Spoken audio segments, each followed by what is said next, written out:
Hello दोस्तों, welcome to the buzz the brave manga. आज हम ग्लोबल फ्रीज का नया चैप्टर कंटिन्यू कर रहे हैं जो मैंने आपके लिए इंग्लिश में रिवराइट किया है। पूरा विजुअल्स और एडिट्स मैंने खुद बनाया है ताकि एक्सपीरियंस स्मूथ रहे। ओरिजिनल मांगा को ऑफिशियल सोर्स से सपोर्ट जरूर करें। चलिए स्टार्ट करते हैं आज का चैप्टर। अध्याय 2659 महिमा में घर वापसी 1। झंग यी के प्रति XUANW की भावनाएं समझ में आने वाली है। जब वे पहली बार उन प्राचीन सभ्यताओं के संपर्क में आए थे तब उन्हें भी ऐसा ही महसूस हुआ था। क्या ये सामान्य ज्ञान नहीं है? हमारी सभ्यता जो 6 पीढ़ियों तक फैली हुई है केवल दसियों हजार वर्षों से अस्तित्व में है, लेकिन वे करोड़ों वर्षों से विकसित हो रहे हैं। हम बस भाग्यशाली हैं कि हम दिग्गजों के कंधों पर खड़े होकर बड़े हो पा रहे हैं। झंग यी स्पष्ट दिमाग वाले थे। हालांकि वे उच्च तकनीक हासिल करके मन ही मन प्रसन्न थे, लेकिन उन्होंने अहंकारी होने का साहस नहीं किया। दुनिया को जितना अधिक देखा जाता है व्यक्ति उतना ही विनम्र होता जाता है। XUANW ने भावुक होकर टिप्पणी की, सैंड स्वीपिंग रोबोटों का ये घेरा तियानहाई शहर के किनारे की ओर फैल रहा है। यदि ज़ेपिन किंगडम के 2 और बेड़े भी आ जाए तब भी उन्हें हार ही झेलनी पड़ेगी। डेंग शेंटोंग ने स्टील की रक्षा पंक्ति की ओर देखा और पहली बार उनकी मुस्कान में लंबे समय से खोया हुआ सहजता का भाव दिखाई दिया। ठीक है, आज रात वैसा ही होगा जैसा तुमने कहा था। पूरे तियानहाई शहर को आज के लिए बंद कर दिया जाएगा। जो कोई भी हमारे आराम में खलल डालने की हिम्मत करेगा उसे पहले तुम्हारी स्टील की खाई को पार करना होगा। जल्द ही कमांड सेंटर के केंद्रीय सिस्टम के माध्यम से पूरे शहर में आदेश फैल गया। उस क्षण सभी ने एक ही प्रसारण सुना, केओस वापस आ गया है और अब युद्ध विराम है। शहर में उस वाक्य को सुनते ही सभी की तनी हुई नसें तुरंत ढीली हो गई।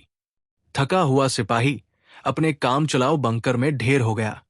प्रसारण सुनने के बाद कुछ सेकंड के लिए रुका, फिर ऊपर देखकर हंसा। बच्चे जो आधी रात में गोलियों की आवाज से जागने के आदी हो चुके थे बाहर झांकने लगे और डरते डरते आसमान की ओर देखा, ये पुष्टि करते हुए कि ऊपर केवल शांति से गश्त करने वाली चांदी की मशीनें थी, न कि दांत दिखाए हुए कोई डरावने समुद्री राक्षस। एक आदमी सड़क के कोने पर आतिशबाजी करने से खुद को नहीं रोक सका। पहली आतिशबाजी नवनिर्मित रक्षात्मक टावर के ऊपर आसमान में गई और सैंड रेडर इमारत द्वारा डाली गई छाया में रोशनी के एक चमकदार विस्फोट में फट गई। फिर दूसरी, तीसरी और कुछ ही मिनटों में तियानहाई शहर के ऊपर पूरा रात का आसमान टिमटिमाती आतिशबाजी से भर गया। सबसे ऊंचे ऊर्जा टावर के ऊपर खड़े होकर झंग यी ने देखा कि तियानहाई शहर अपनी शांतिपूर्ण स्थिति में लौट आया है और दूर से आती हंसी की आवाज सुन सकते थे। उनके चेहरे पर एक कोमल मुस्कान आ गई। उन्हें ये एहसास पसंद आया। दृश्य को देखने के बाद झंग यी मुड़े और अपने पीछे खड़े डेंग शेंटोंग को हाथ हिलाकर इशारा किया, चलो अब काम की बात पर आने का समय आ गया है। कौन सा महत्वपूर्ण मामला है? खाना और पीना। 2 साल तक कैद में रहने के बाद तियानहाई शहर के 1 लाख से अधिक सैनिकों, शोधकर्ताओं और विभिन्न क्षेत्रों के विशेषज्ञों ने ठीक से भोजन नहीं किया है। वे अक्सर अपनी नींद से जाग जाते थे, इस चिंता में कि कहीं झंग यी को कुछ न हो गया हो और तियानहाई शहर नष्ट न हो जाए। अब वे आखिरकार उचित भोजन का आनंद ले सकते हैं और रात की अच्छी नींद ले सकते हैं। इसलिए आज उनकी भूख असाधारण रूप से अच्छी है। शैडो यूनिट के अस्थायी आधार को शहर के केंद्र में एक विशाल चौक, स्क्वायर में स्थानांतरित कर दिया गया। वे मूल रूप से केवल ठंडे, सख्त धातु के मंच थे, लेकिन झंग यी ने अब उन्हें मार्स वर्ल्ड के बहुआयामी प्लाजा मॉड्यूल से बदल दिया है। जमीन में हल्की लोच है और वो लोगों के प्रवाह के अनुसार अपनी भार वहन क्षमता को स्वचालित रूप से समायोजित कर सकती है। बीच में एक विशाल खुली जगह है जो कई सीढ़ियों से घिरी हुई है। विशाल ऊर्जा पर्दा, एनर्जी कर्टन वॉल, जो पूरे तियानहाई शहर को ढकता है, बाहर की ठंड से बचा सकता है, जिससे निरंतर तापमान, आर्द्रता और ऑक्सीजन के स्तर के साथ एक पूरी तरह से आरामदायक वातावरण बना रहता है। इस समय सीढ़ियां लंबी मेजों से भरी हुई थी।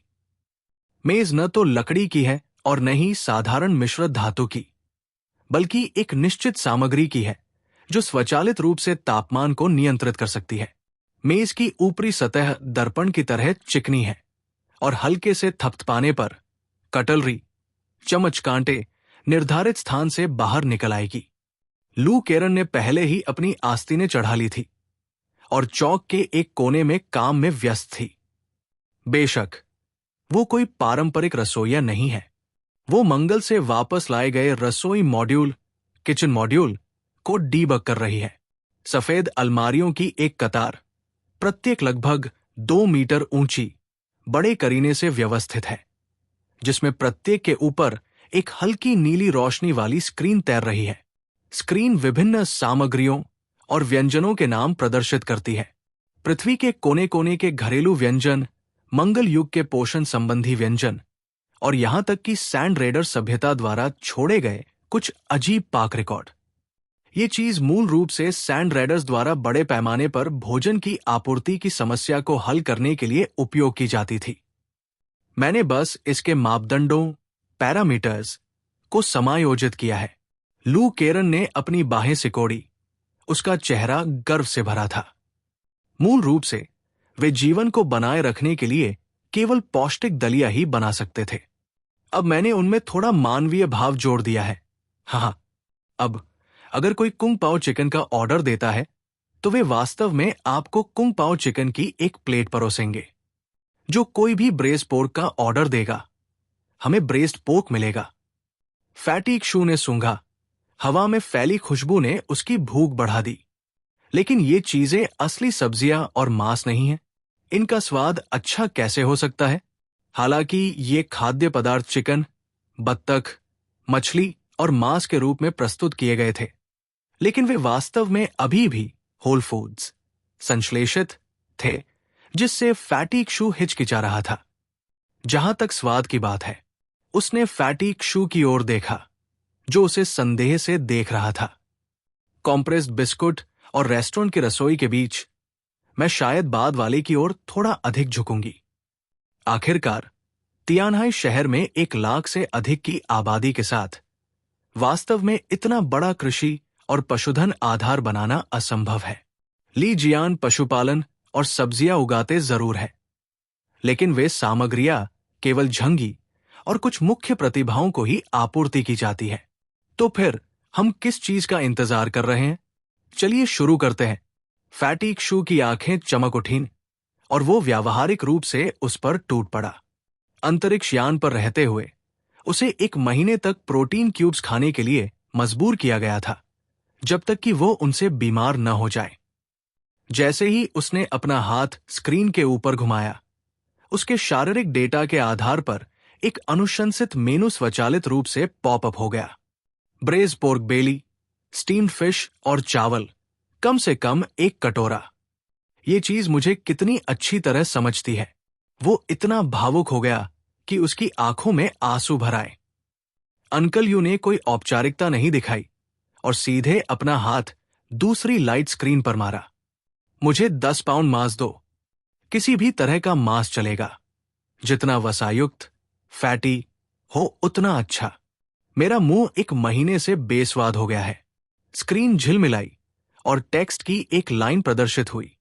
अपने भोजन के सेवन को नियंत्रित करने और अपने हृदय स्वास्थ्य पर ध्यान देने की अनुशंसा की जाती है। अंकल यू का चेहरा उतर गया और उसने कैबिनेट पर मुक्का मारा। मैं अपने पेट को बरकरार रख रहा हूं। इसे ऊर्जा रिएक्टर में संशोधित नहीं कर रहा हूं, सिर्फ इसलिए ताकि मैं स्वादिष्ट भोजन का आनंद ले सकूं। झंगी किनारे खड़े होकर कुछ देर देखते रहे, फिर जोर से हंसे बिना नहीं रह सके। लू केरन ने जल्दी से कहा, चिंता मत करो, चिंता मत करो, मैं मापदंडों को फिर से समायोजित कर दूंगी। उसने हाथ बढ़ाकर स्क्रीन पर हल्के से स्वाइप किया, कुछ अत्यधिक कठोर स्वास्थ्य प्रतिबंधों को अनलॉक किया और फिर लापरवाही से शैडो स्क्वाड के लिए एक विशेष मार्ग खोल दिया। चौक में सभी रसोई सेवा मॉड्यूल अब हाई लोड पर हैं। उच्च तापमान वाली भाप अंदर तेजी से घूमती है, जबकि मसाले, मांस के टुकड़े और उच्च गुणवत्ता वाली सब्जियों को मिलीसेकंड तक की सटीक समय गणना के साथ एक बंद कक्ष में स्टर फ्राई, भुना किया जाता है। खुशबू ने जल्दी ही हवा को भर दिया। वो रोजमर्रा की जिंदगी की लंबे समय से खोई हुई गर्माहट थी। ये न तो पोषण संबंधी पेस्ट की तरह बेस्वाद है और न ही सैन्य ग्रेड कॉम्प्रेस्ड बिस्कुट की तरह सूखा। ये वास्तव में सुगंधित है। तियानहाई शहर की हवा भी नरम पड़ गई। हिडन शैडो यूनिट के सदस्य ट्रे लिए हुए पहले से ही लंबी मेज के दोनों ओर पंक्तियों में बैठे थे। ये सैनिक जो पिछले 2 वर्षों से अग्रिम पंक्ति में रहे हैं, लंबे समय से केवल अंधेरे और रक्तपात के बीच ही दिखाई देने के आदी हो चुके हैं। इस समय पहली बार वे गर्व से रोशनी से जगमगाते चौक में खड़े थे, बिना किसी तत्काल अलार्म के जो उन्हें प्रस्थान करने के लिए मजबूर करे। परिवार के हर सदस्य के चेहरे पर खुशी की मुस्कान थी। झंगी और उनके दोस्तों ने कोई अलग कैंटीन नहीं खोली, बल्कि परिवार में शामिल हो गए, साथ में खाना पीना किया। वहां केवल शराब के गिलासों के आपस में टकराने की आवाज और भोजन चबाने की आवाज थी। अध्याय 2660 घर वापसी 2। भाई झंगी यांग जिंगसिन भोजन की एक प्लेट लेकर आई। प्लेट पर मांस, सब्जियां और मिठाइयां, सब कुछ बेतरतीब ढंग से ढेर किया हुआ था। फिर भी इस संयोजन के पीछे का तर्क पूरी तरह से अस्पष्ट था। आपको भी कुछ खाना चाहिए। जब से आप मंगल, मार्स से वापस आए हैं, मैंने आपको ऊर्जा पुनर्पूर्ति, एनर्जी रिप्लेनिशमेंट के अलावा कुछ भी खाते नहीं देखा है। कूल बनने का नाटक मत करो। इंसानों को खाने की जरूरत होती है। बोलते बोलते उसने प्लेट को कटोरे में धकेल दिया, फिर एक सीट ढूंढकर बैठ गई और अपने पैर धीरे धीरे हिलाने लगी जैसे कोई छात्रा आखिरकार छुट्टियों पर हो। लू केरन, लाइंग युए, यांगसिया और झू के अभी आसपास इकट्ठा हो गए। झंगी ने अपना गिलास उठाया और भीड़ को संबोधित करते हुए कहा, आज रात युद्ध के बारे में बात नहीं करते, सभी अप्रिय चीजों को भूल जाते हैं और आराम से आनंद लेते हैं। Cheers, cheers. हंसी, शराब की खुशबू और भोजन की सुगंध आपस में मिल गई, जो धीरे धीरे चौक से बाहर फैलने लगी। शहर के अन्य हिस्सों में एक लंबे समय से प्रतीक्षित कार्निवल उत्सव अपनी लय में शुरू हो गया है। किसी ने सड़क पर अस्थायी बारबेक्यू स्टॉल लगा लिया। कुछ दिग्गज जिन्हें युद्ध के मैदान में भेजा गया था, उन्होंने अपनी शर्ट उतार दी और नवनिर्मित धातु की सड़कों पर वो स्क्वेयर डांस करने लगे जो पहले कभी लोकप्रिय हुआ करता था। उस रात शराब और आतिशबाजी ने 2 साल की दबी हुई चीखों और आंसुओं को धीरे धीरे वाष्पित इवेपोरेट कर दिया। झंगी के भोजन के बीच में ही स्मार्ट डिवाइस ने सूचनाओं की एक श्रृंखला भेजना शुरू कर दिया। वो जिले के एक उच्च पदस्थ अधिकारी का एन्क्रिप्टेड गुप्त संदेश था। उन्होंने नीचे नजर डाली। सिग्नल स्रोत एक लंबी कतार में घनीभूत रूप से पैक थे। हुएक्सू के 6ठे जिले में लगभग सभी उच्च पदस्थ अधिकारी ऑनलाइन थे। इसके बाद जू, ली ग्वैंगजियाओ और अन्य लोगों ने उनकी वापसी के बारे में जानकर उत्सुकता से उन्हें संदेश भेजा। झंगी बस थोड़ा मुस्कुराए और फिर चैट विंडो बंद कर दी। एक रात के बेलगाम जश्न के बाद तियानहाई सिटी ने अगले दिन एक बिल्कुल नया रूप ले लिया, जिसने पिछले 2 वर्षों के घुटन भरे और दमनकारी माहौल को मिटा दिया। जब हर कोई फिर से जागा और दिन के उजाले में नवनिर्मित तियानहाई शहर को देखा, तो वे एक नया खिलौना खोजने वाले जिज्ञासु बच्चों की तरह थे। हमें सैंड रेडर्स, सभ्यता की सभी तकनीकों को नए सिरे से सीखना होगा। सौभाग्य से तियानहाई शहर प्रतिभाशाली लोगों और विभिन्न क्षेत्रों के विशेषज्ञों से भरा है। वे नई तकनीकों पर शोध करने में बहुत रुचि रखते हैं। झंगी सुबह उठे, वे शर्टलेस थे और यांगसिया तथा झू केया उनके पास चुपचाप लेटी हुई थी। वे थोड़ा मुस्कुराए, कपड़े पहने, बिस्तर से उठे और फर्श से छत तक वाली खिड़की के सामने आलस्य से अंगड़ाई ली। कल प्राप्त हुए 999 प्लस संदेशों को उन्होंने तेजी से स्क्रॉल किया। उन्होंने दूसरों द्वारा भेजे गए संदेशों को पढ़ने की जहमत नहीं उठाई, क्योंकि हुक्सु साम्राज्य की वापसी के बाद उसे एक गंभीर आपदा का सामना करना पड़ सकता है। जहां तक उन चापलूसी भरे शब्दों और तुच्छ मामलों की बात है, हुक्सु साम्राज्य उनके साथ उलझने के लिए बहुत आलसी है। उन्हें सम्राट बनने में कोई दिलचस्पी नहीं थी और वे सभी छोटे मामलों का प्रबंधन खुद ही करते थे। हालांकि एक शुभकामना ऐसी थी जो उसी सुबह भेजी गई थी और उसे देखकर उनके चेहरे पर मुस्कान आ गई। खबर का स्रोत एक अन्य महाद्वीप कोलंबिया है। एक परिचित प्रोफाइल पिक्चर, एक सफेद लैब्राडोर रिट्रीवर, लेब्रेडर रिट्रीवर। झंग यी ने एक पल के लिए सोचा, फिर वीडियो कॉल बैक किया। जल्द ही ब्रायन का चेहरा, जो हमेशा एक शरारती मुस्कान बिखेरता रहता था, स्क्रीन पर दिखाई दिया। हाय ब्रो, बहुत बढ़िया, बहुत अच्छा, तुम अभी भी जीवित हो। मुझे पता था कि तुम इतनी आसानी से नहीं मरोगे। ब्रायन कूड़े के ढेर वाले सोफे पर कुत्ते की तरह लेटा हुआ था। सोफे के पीछे काले मोजे, स्टॉकिंग्स धुंधले रूप से लटके देखे जा सकते थे और फर्श पर सिलिकॉन उत्पाद थे जिन्हें ठीक से छिपाया नहीं गया था। झंग यी के होंठ फड़के। तुम कमीने, तुम्हारे पास बहुत ऊर्जा है। ऐसा लगता है कि तुमने वो हॉर्स एसेंस बेकार में नहीं पिया। ब्रायन ने लेटे लेटे ही लगातार पूछा, तुमने मंगल, मार्स पर वास्तव में क्या खोजा? कुछ लोग कहते हैं कि तुम मर चुके हो, दूसरे कहते हैं कि तुम्हें एलियंस ने प्रयोगों के लिए अगवा कर लिया था। तुम्हें मुझे कम से कम एक सटीक जानकारी पर दाव लगाने देना होगा। मैं लगभग ये समझने के लिए तैयार हूं कि अपना इंटेलिजेंस बिजनेस कैसे करूं। झंग यी ने धीरे धीरे अपनी ब्लैक कॉफी की चुस्की ली। मंगल पर मुझे कुछ कबाड़ धातु, स्क्रैप मेटल मिली और मैंने उनके पूरे संग्रह को खोदने का फैसला किया। ब्रायन की आंखें चमक उठीं। तुम्हें परग्रही, एक्स्ट्राटेरेस्ट्रियल सभ्यताएं मिली हैं? झंग यी ने शांति से कहा। वे शरणार्थी थे जिन्होंने पृथ्वी छोड़ दी थी, अपने विनाश से बचने की कोशिश कर रहे थे, लेकिन अंततः खुद को नष्ट कर लिया। मैं बस उनका कबाड़ उठा रहा हूं। कबाड़? हे, तुम काफी विनम्र हो। कोई ऐसी चीज जिसके लिए तुम्हारी क्योटिक स्पिरिट को वापस लाने में 2 साल लग गए, क्या वह संभवतः कबाड़ हो सकती है? उसने अपनी भौहें मटकाई और चापलूसी भरे भाव से कहा, तो क्या मैं कुछ बचे कुचे लेफ्टओवर्स का ऑर्डर दे सकता हूं? तुम्हें पता है, उस कमबख्त बूढ़े लियोनार्डो दा विंसी को ये चीजें बहुत पसंद थी। उदाहरण के लिए, फालतू यांत्रिक तकनीक, रिडंडेंट मैकेनिकल टेक्नोलॉजी। हम सब भाई हैं जो सुख दुख में साथ रहे हैं, तो हमें एक दूसरे की मदद करनी चाहिए, है ना? झंग यी मुस्कुराए और बोले, ये बस स्थिति में एक ठहराव है। हम इस बारे में बाद में बात करेंगे। तुम्हारी शक्ल सूरत से लग रहा है कि तुम पिछले 2 वर्षों में कोलंबिया में काफी अच्छा कर रहे हो। ब्रायन ने हाथ फैलाए और कहा, बस दरारों में जीवित बच रहे हैं। ऊपर के लोगों ने बहुत पहले ही इस महाद्वीप की सभ्यताओं के साथ समझौता कर लिया था, इसलिए कोई बड़े पैमाने पर संघर्ष नहीं है।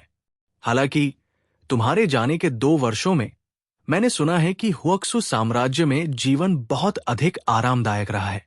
झंग यी की मुस्कान गहरी हो गई। वो सब अतीत की बात है और एक भविष्य होगा। संक्षेप में, मैं हमेशा तुम्हारा अच्छा भाई रहूंगा। अगर कोई ऐसी चीज हो जिसमें मैं तुम्हारी मदद कर सकूं, तो बस मुझे बताना। ब्रायन ने एक हास्यास्पद मुस्कान के साथ अपना पंजा उठाया, लेकिन उसकी आंखें ईमानदार थी। जब तुम किसी दिन मंगल के बारे में कुछ उजागर करने के इच्छुक होगे, याद रखना, मुझे जल्द से जल्द बताना।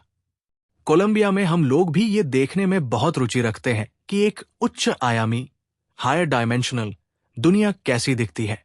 झंग यी ने सिर हिलाया। चिंता मत करो। अगर मैं किसी पार्टनर के बारे में विचार करूंगा, तो तुम लोग पहले होगे जिनके बारे में मैं सोचूंगा। संचार विच्छिन्न होने के साथ झंग यी ने अंगड़ाई ली और दूर तटरेखा की ओर देखा, जो एक सीधी रेखा के रूप में दिखाई दे रही थी, और अपनी आंखें थोड़ी सिकोड़ी। जल्द ही पूरी दुनिया देखेगी कि मुझे मंगल से क्या मिला है।